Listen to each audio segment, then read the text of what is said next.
Ganitong luto naman nga sa gulaman ang gawin mo. Yung creamy at medyo makunat-kunat pa ang pagkakaluto. Ay di, kapag kangagam na yung pagkakaluto nyo sa gulaman, ay daig nyo pa ang nakapamyestahan. Ay di tara, simulan na natin.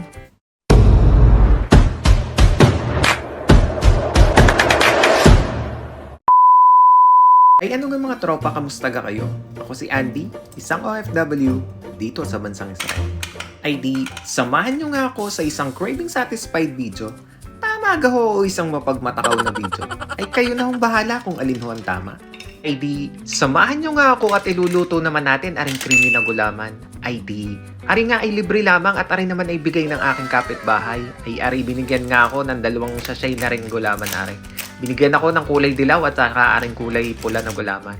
Ay di, sa isang kasirola nga ay naglagay lamang ako na ring isang sachet ng gulaman. Inuna ko na nga aring dilaw. Tapos ay nilagyan ko naman ng kaunting asukal. Tapos ay saka ko naman binuhusan ng tubig. Hinalo-halo ko lamang aring ng bahagya hanggang sa matunaw ng kaunti.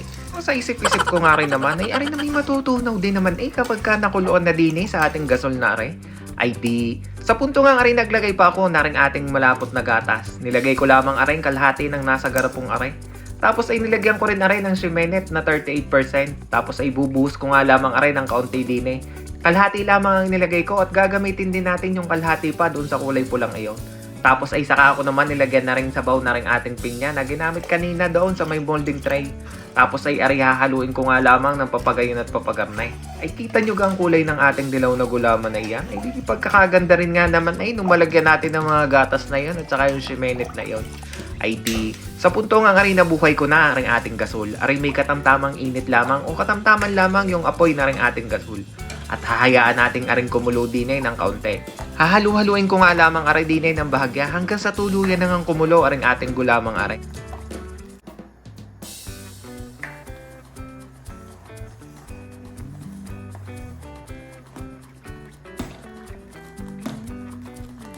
Ay di, makalipas nga lamang ang ilang minuto ay kita nyo namang kuluan-kuluan na nga aring ating gulamang aray. Ay di, ari hahaluin ko pa nga lamang aray ng kaunti pa ng papagayon at papagarne at ahayaan ko pa rin aring magkuluan din hanggang sa tuluyan na nga maluto aring ating gulamang aray. Tapos ay saka ko naman papatayin aring ating gasol at aring naman ay pagpapahingahin ko lamang ng 3 minuto hanggang 5 minuto at nang sa ganun ay mawala yung kumbaga yung tubig-tubig na ring ating gulamang aray. Makalipas nga lamang ang ilang minuto ng ating pagpapalamig din sa ating gulamang aray. Ay di, ilalagay ko na nga aray din sa ating molding tray. Ari naman ay kalahati lamang ang ilalagay ko din sa ating lianerang aray at saka aring sa ating Pyrex na aray. At yun namang isang kulay ang ilalagay natin sa ibabaw. Nang sa ganun ay magandang tingnan aring ating creamy na gulaman.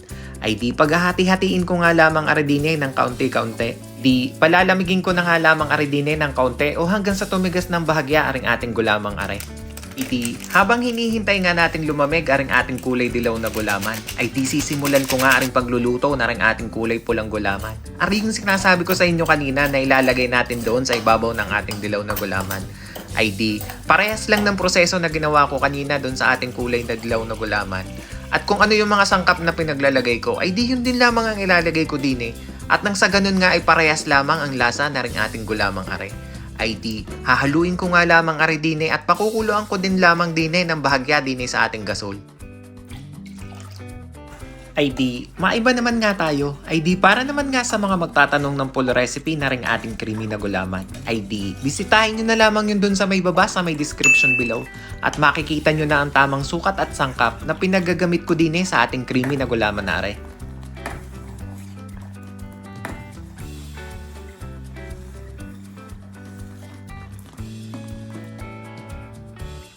Ay di, makalipas nga lamang ang ilang minuto, ay di are, kita nyo na may kuluan na nga aring ating gulamang are. Ay di, ang pagkakaganda rin nga naman ay ng kulay ng kanalabasan nung malagyan natin ng gatas at naring simenet na are. Ay di kay namink-mink na nga aring kulay pulang gulamang are.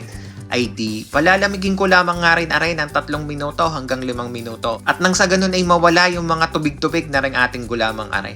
Ay di, ilalagay ko na nga rin din sa ibabaw na rin ating kulay dilaw na gulaman. Ay kita nyo ka naman iyan. Ay di, paghahati-hatiin ko nga lamang rin din sa tamang sukat lamang. Ay di, yung mga bula-bula ngay sinundot ko pa na rin toothpick at nang maganda naman at makinis-kinis aring ibabaw ng ating creamy gulamang are. Ay di, Palalamigin ko nga lamang aridine, hanggang sa tuluyan na nga tumigas aring ating gulamang are. Ay di, aring kapag ka aking napalamig, ay di ilalagay ko naman nga sa rep at nang masarap-sarap namang kainin. Ay sa tunay na may, kapag ka nga garning may gulaman, ay daig mo pang nakapamyastahan.